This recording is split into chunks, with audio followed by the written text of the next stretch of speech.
This is SG2 Perspectives, a conversation with SG2 experts and industry thought leaders about the biggest trends in healthcare and what we expect that's going to mean for the future of healthcare delivery.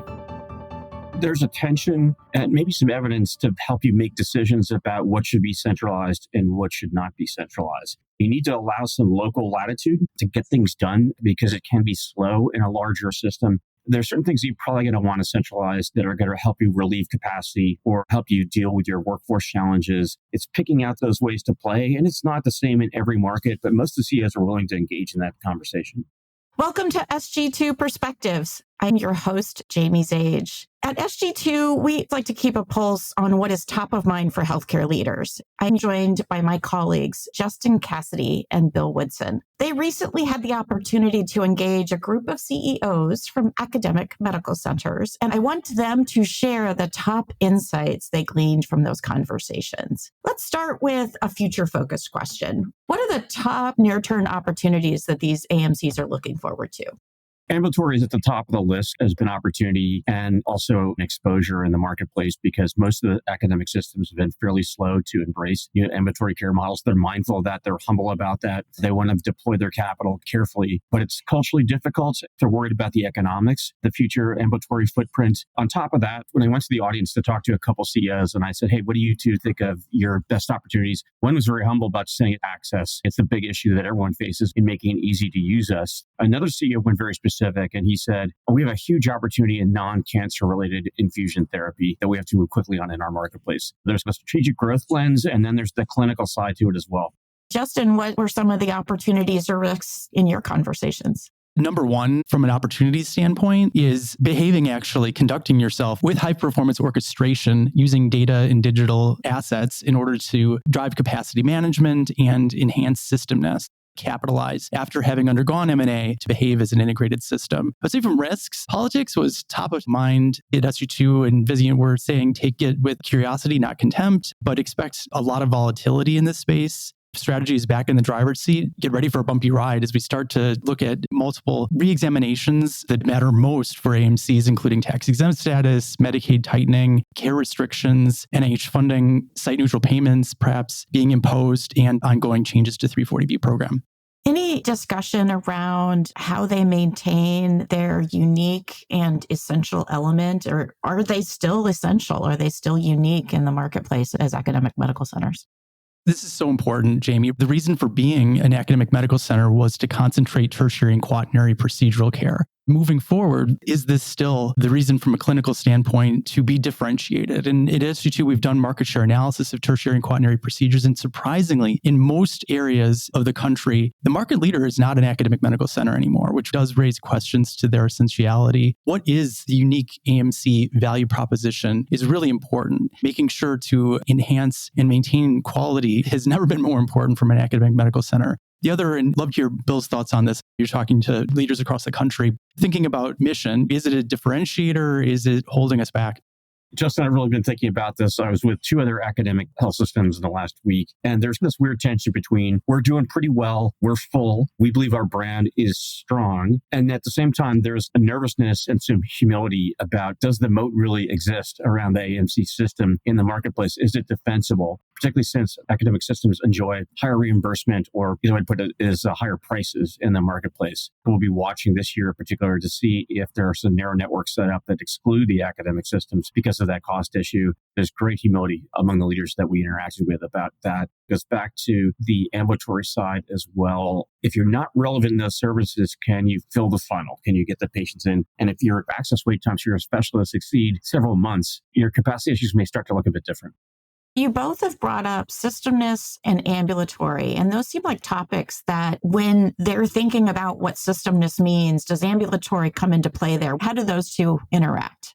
We heard this topic in several discussions, although phrased differently. It's fair to say there's a difficulty in putting these pieces together. So the academic systems have grown. They continue to grow. In some cases, we have multiple academic medical centers in the same system without a sufficient footprint. When the discussion moved into the systemness term and or scale, there was a lot of recommendations there for those in the room about don't get too focused on structure. There are other things that just mean much more than that to what you're trying to get done. One CEO said, we realized pretty quickly that we were moving too fast and too deep in how we integrated our system. We need to work harder on how the various boards are aligned, we're aligned. If we didn't get that done well up front, we were probably going to slow down. One of those CEOs used the term pace of trust. The systemness that you're seeking evolves at the pace of trust that you can build internally and perhaps externally as well. I would just do a brief ad for the Woodson Research Institute that's been doing work on systemness that has some compelling findings that'll be coming out in March. Completely agree. Woodson Research Institute in their study, absolutely essential, thinking about decision-making as a system. The other comment you made, the comment from the leader talking about moving at a pace of trust, that pace is glacial in many areas. You're thinking that integration after acquisition, it's a 10 to 15-year process. There can be missteps along. Thinking about the initial motivations for these mergers, at SG2, we have characterized at least 98 academic health systems in the United States. Of those, in the last 2 years, at least 33 have acquired a new hospital. This is pervasive within recent years. Ken Kaufman mentioned as well that the mega mergers are increasing within health systems in their acquisition. From an academic medical center side, most of the motivation has been about acquiring capacity. The flagship facility is full, and the network of community hospitals is an opportunity to decant and distribute care more appropriately throughout a market. In many cases, that academic system, that market, they've acquired everyone that's there. And we were talking about more consolidated markets. There's at least 7 academic systems now that have multiple academic medical centers within them. This yields interesting opportunities to consolidate the clinical enterprise, but also the research and community health initiatives to scale more effectively throughout the community. Bill, you said something related to systemness that indicated that it's not just about the bricks and mortar. It's not just about the footprint. It's much more than that. It's the governance structure. I heard you talk about the boards. What else came up in the context of systemness that isn't about the size of the footprint? There's a tension and maybe some evidence to help you make decisions about what should be centralized and what should not be centralized. You need to allow some local latitude to get things done because it can be slow in a larger and larger system. There's certain things you're probably going to want to centralize that are going to help you relieve capacity, deal with your workforce challenges. It's picking out those ways to play, and it's not the same in every market, but most of the CEOs are willing to engage in that conversation. It's the command center concept, but not just within an individual center, throughout the entire system. And not just inpatient to ambulatory, it's including that ambulatory access, making sure that patients, as they're seen in the ambulatory setting in a timely manner, have a referral to inpatient services if necessary. Justin, you mentioned high performance orchestration, and quality is a big deal for the academic medical centers as well. What came up on the quality front there? Inspirational, multiple quality performance improvement initiatives that have had significant success, decreasing mortality rates and length of stay at academic medical centers. So patients are getting sicker. When we do our data normalization, by all measures, the mortality and length of stay, unfortunately, because of more sick population, should be increasing that expected rate. What we're actually observing are significant measures of improvement, which is great. And this is because academic medical centers and systems are looking at their quality metrics in much more real-time fashion. We heard from a number of systems that have adopted Palantir, and so they're data rich, data overloaded, and that's a blessing and a curse. That's a way that academic systems can actually push past their competitors. And then we heard from a number of organizations that we have to use our advanced practitioners more effectively. We're behind in how we're deploying the workforce compared to our integrated delivery system competitors in our marketplace.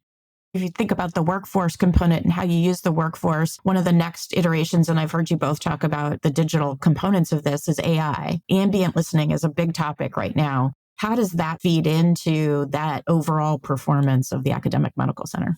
I ask this question now wherever I go, and we heard a number of perspectives from the audience. All of them are either piloting or beyond that and extremely excited and enthusiastic about the potential. It's got a ways to go. But we had one of the CEOs stand up and say, look, the doctors are loving it. It's taken away their pillow time, as they describe it, but it has not yet expanded capacity in the way that they hoped, or they're going to have to focus on that. But for now, it's a huge satisfier for physicians, potentially for patients. It's only going to accelerate if we combine that with virtual nursing models. You can see the breakthroughs in care redesign coming faster and faster. As a physician alignment tool or tactic, this is significant. As you think about differentiation, academic medical centers, AI is nothing new. They've had AI models in play for 10, 20 years even. Now, with ambient AI, it's everywhere. It's no longer a point of differentiation, which is important for academic medical centers to know. It is an increased cost center. The ambient AI is a huge physician pleaser, but it also hasn't yielded increased productivity. It hasn't opened up extra slots and solved that access problem. There is, however, significant promise in using AI and leveraging asynchronous encounters, so text-based or email encounters in a more systematic way. The other that was really an interesting case in point was from a research perspective, the lowering of review for patients for eligibility for clinical trials from a year to 3 hours with the use of large language models. So there are significant potentials for AI in the space. Justin, you talked about some of the innovations that are going to matter a great deal for academic systems coming up. And you deliberately excluded AI because you said it's in every conversation. But what were the other innovations or technologies that you were featuring? Yeah, AI is table stakes. It is not optional in healthcare. In terms of innovations and opportunities, number one is that the drug development pipeline has never been more full. As we think about the potential for academic systems to support pharmacy services from the clinical angle, there's a lot of support services from increased diagnostics, identifying patients that could benefit from these new and novel therapies that are reaching patients earlier during the course of their disease, to imaging to track other types of tests to monitor efficacy over time. There's a lot of longitudinal care that can be associated with those drug development gains. Perhaps the most promising is cell and gene therapies. We're starting to see accelerated approvals. It's still very challenging from a financial perspective to make this work, but certainly the promise of curing certain types of conditions is inspirational. The final that I'll note is just that we're reaching a crossroads with xenotransplantation, and everyone at SG2 always laughs when we talk about it, the idea of putting humanized pig organs into people for transplant. But transplant, that gets right back to what we started with, thinking about the tertiary procedural care that truly differentiates academic medical centers. And 4 centers are conducting trials in humans today. We're seeing the actual official clinical trials as opposed to preclinical trials starting already in 2025. We think that this is a very important point for all academic medical system leaders. They have to make a decision. This is an area that they want to get in via partnerships and or the clinical trials. Is this going to be something that they'll want to offer just because of that tertiary quaternary differentiation from the past? I understand that there was a lot of discussion around hospital at home. What's the latest on hospital at home from these academic medical centers? It's a bifurcated point of view. There are systems that have certainly expressed their frustration about how to scale it, how big should it be, can it be, how to set it up. But we were fortunate enough to have 3 leaders of some of the largest programs in the country that are gradually pushing themselves into an average daily census of 20 plus patients per day. And they give us the lessons learned on getting to that scale, overcoming physician resistance and patient resistance, and then figuring out the ins and outs of the economics, the workforce, the remote patient monitoring in general. And I heard this again last week from Tampa General, which is on its way to becoming the largest program in the country. Tremendous enthusiasm. It's your ability to push the pace at which you can do it. It's not going away. And then, of course, we'll watch on the policy side what CMS is going to do. But the commercial payers are playing along in some of the states. And Bill, this is an interesting question. Some are doubling down on their programs, others are shuttering them. It all comes down to a few factors. That magic number of 20 average daily census is really important. If you are over that, you'll probably be successful. If you're under it, it might be more problematic moving forward and may require deselection. All local payers need to be contracted is the secret sauce of those that are successful. You also need to market it proactively and even aggressively to patients, knowing that this is an option before given that choice, that they're at least aware of these programs. Those that haven't been engaged before, once they've tried hospital at home, patients and their families really enjoy that option and will come back to it. And same with physicians and in their experience, particularly with subspecialists, there often is significant hesitance at first, but those that have tried and have enjoyed success will then share with their peers. This is something to look into. The most surprising was the second generation beyond infectious disease and other common chronic conditions is for oncology and cardiac services. We saw in some of the data that was presented to us that readmission rates are lower with the hospital home patients than they are for the regular population. Maybe that makes sense. And also some of those hospital home patients do spend time in a post-acute facility of some sort. So it's not static. The patient continues to move across the system of care.